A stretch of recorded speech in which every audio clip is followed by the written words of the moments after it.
দেখুন, হংকং এর সাথে বাংলাদেশ জিতেছে এটা কিন্তু বড় কথা নয়।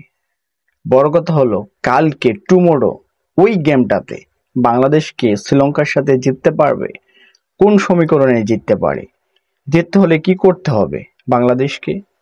আপনি যদি শ্রীলঙ্কার ব্যাটিং লাইন আপের দিকে তাকান, আমি তো কিছু ব্যাটিং এর কথা বলবো যারা কিনা যে কোনো মুহূর্তে গেম চেঞ্জিং করতে পারে। আমি প্রথমে যদি নিশাঙ্কার নাম বলি, নিশাঙ্কা এমন একজন ব্যাটসম্যান শুধু বাংলাদেশের বিপক্ষে না ভাই, Australia, England, Bharat, any team, যে কোনো টিমের বিপক্ষে, যে কোনো বোলারদের বিপক্ষে তিনি গ্যালারিতে বল আছড়ে ফেলতে পারেন, এই ক্ষমতা নিশাঙ্কার আছে। আচালাঙ্কা আছে, সানাকা আছে, পেরেরা আছে, উইকেট কিপার অ্যান্ড ব্যাটসম্যান, অসাধারণ ব্যাটিং করেন তারা। এই প্লেয়ারগুলো যদি ব্যাটিং এ দাঁড়িয়ে যায় ভাই, সত্যি কথা বলতে দুর্দান্ত লেভেলে পারফর্ম করতে পারবে, যে কোনো দলের বিপক্ষে 200 করার ক্ষমতাও তারা রাখে। এবার যদি বোলিং এর কথা বলি, পাতি রানা তো আছে, আমার তো পাতি রানার থেকে বেশি ভয় লাগে নোয়ানকে।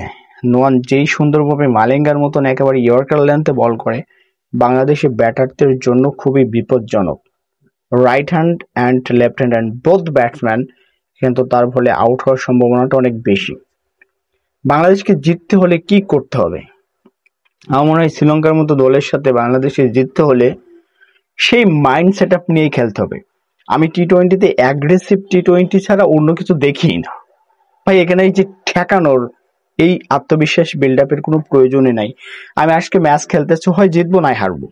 শ্রীলঙ্কার সাথে খেলতে হলে এই মাইন্ড সেট আপটা নিয়ে বাংলাদেশকে মাঠে ঢুকতে হবে। আমি আজকে জিতবো না হয় হারবো, দিস ইজ গেম। তবে আমাকে সর্বোচ্চ চেষ্টা করতে হবে। ওপেনিং আসবে, আমার মনে হয় না কোনো কোনো কিছুর দিকে তাকানোর প্রয়োজন আছে। ধুমধার একটা মার হবে। টি-20 খেলাটা যেরকম হয়, যদি আগে ব্যাট করে আর পরে ব্যাট করলেও চেঞ্জ যেভাবে আছে ঠিক সেভাবে রান করতে হবে। উইকেট ধরে ঠেকানোর এই যে মানসিকতা, সেটা যদি বাংলাদেশ ধরে রাখে, লাস্টে এমন কোনো ব্যাটসম্যান নাই যে 12 করে রান নেবে। সম্ভবত পৃথিবীর বড় রাষ্ট্রগুলো, যেই বড় ক্রিকেট খেলুড়ো দেশগুলো, তারাও কিন্তু এই কাজটা করে না। স্বাভাবিকভাবেই তারা একটা প্ল্যান করে, ওই প্ল্যান অনুযায়ী খেলে। যদি আগে ব্যাট করে, সেটাও একটা প্ল্যান যে আমি 200 করলে হয়তো জিতবো, 180 করলে জিতবো, সেইভাবে কিন্তু তারা ব্যাট করে। এখন কেউ 200 তাকে চেঞ্জ মানে করতে দিয়েছে, তখনও তাদের মাইন্ড সেট আপে সেটাই থাকে যে এভারেজে রান করার। এমন হয় না যে তারা শুরুতে এসে 6 ওভার ঠেকাইছে, রান হয়েছে 30টা। তারা 6 ওভার খেলছে, রান তারা 50 থেকে 60 করার চেষ্টা করে।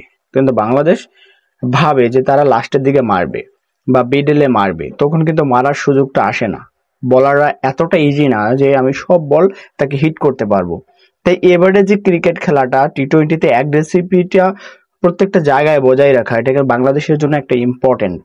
তো বাংলাদেশ কালকে জিতবে কি না জিতবে, সেটা তাদের অ্যাগ্রেসিভ টি-20 খেলার মেজাজ, তাদের দক্ষতার উপরই নির্ভর করবে। আমি আবার বলছি, শ্রীলঙ্কা কিন্তু বাংলাদেশ থেকে এগিয়ে আছে। শ্রীলঙ্কা এই মুহূর্তে 8 নম্বর র্যাঙ্কিং আর বাংলাদেশ 10। নিশ্চয়ই ভালো খারাপের তফাৎ এটাই, এবং পরিসংখ্যানও বলে শ্রীলঙ্কা বেশ এগিয়ে। তাই অনেক বেশি আত্মবিশ্বাসী না হয়ে নিজেদের সেরাটা দেওয়ার চেষ্টা যদি বাংলাদেশ করে, ভালো কিছু হতে পারে।